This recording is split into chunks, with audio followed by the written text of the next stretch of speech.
Sabe aquele problema que parece um beco sem saída? Pois é, no sistema prisional brasileiro, a crise de saúde dos detentos é um desses. Mas o mais curioso é que quando a gente olha de perto, duas visões que parecem totalmente opostas, a de quem defende os direitos humanos e a de quem foca na eficiência policial, acabam no fim das contas apontando para a mesmíssima solução. Vamos entender que mágica é essa.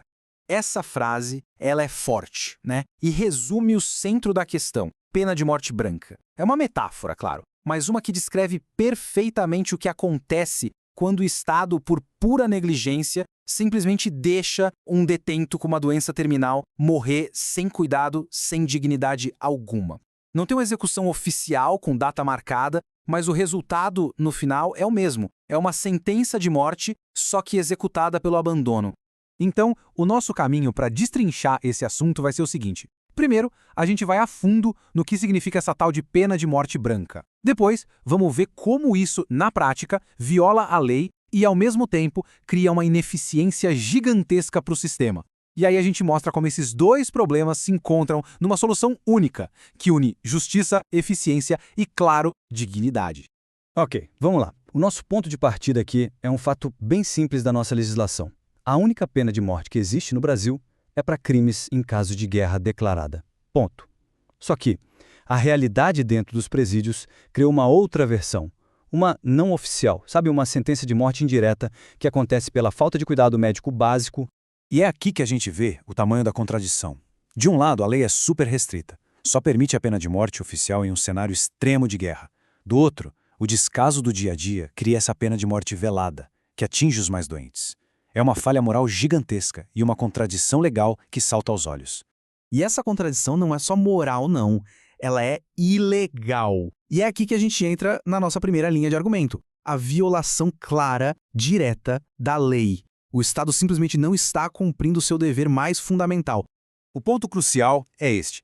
A partir do momento em que o Estado tira a liberdade de alguém, ele se torna o único responsável pela vida e pela saúde daquela pessoa.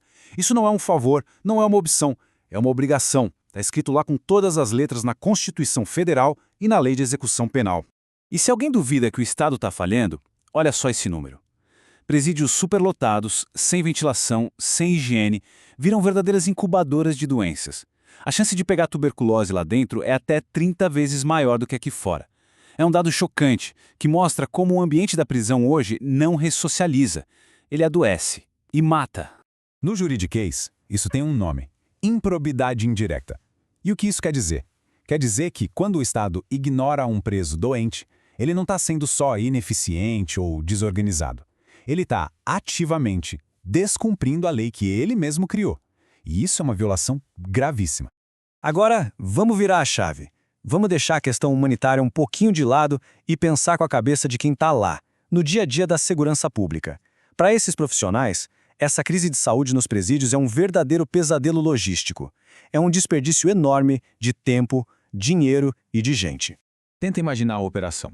Para levar um único detento para uma consulta médica fora do presídio, é preciso mobilizar 2, às vezes 3 policiais penais. Precisa de viatura, de combustível, de armamento. Isso tudo gera um risco enorme de emboscadas, de tentativas de fuga e talvez o mais grave, deixa a unidade prisional como menos gente na segurança. É um ciclo completamente ineficiente. E o resultado, na prática, é esse aqui. O policial penal, que foi treinado para cuidar da segurança, para conter rebeliões, para evitar fugas, acaba fazendo o que a fonte chama de vigilância de leito. Basicamente, ele vira um vigia de hospital. É um desvio total da função dele, um desperdício de treinamento e de recurso público. E essa frase resume bem a frustração desses profissionais. A missão deles é gerir a segurança, mas, na prática, eles estão sendo forçados a administrar o que se tornaram verdadeiros depósitos de doentes. A crise de saúde recai toda nos ombros de quem deveria estar focado em outra coisa, a segurança de todos. E é aqui, exatamente aqui, que a nossa análise chega no ponto de virada. Aquelas duas preocupações que pareciam vir de planetas diferentes, a humanitária e a operacional, de repente, encontram um ponto em comum. Elas convergem, apontam para uma única e surpreendentemente lógica solução. A solução que se apresenta é bem direta: a liberação humanitária. O que isso significa? Permitir que presos em estágio terminal ou com uma doença muito grave que os deixa extremamente debilitados e que, por isso, já não oferecem mais risco para a sociedade, possam cumprir o resto da pena em casa ou num hospital de verdade. E a grande sacada é que essa é uma solução onde todo mundo ganha. Para a sociedade, significa o fim de uma prática que, no fundo, é uma forma de tortura por omissão. Para o policial penal, é a chance de voltar a focar no seu trabalho de verdade, na segurança. E para o Estado, na ponta do lápis, é uma baita redução de custos. É uma medida inteligente para todo mundo. Então, o ponto mais importante é a gente mudar a forma de enxergar essa questão. Não se trata de ser bonzinho com o preso.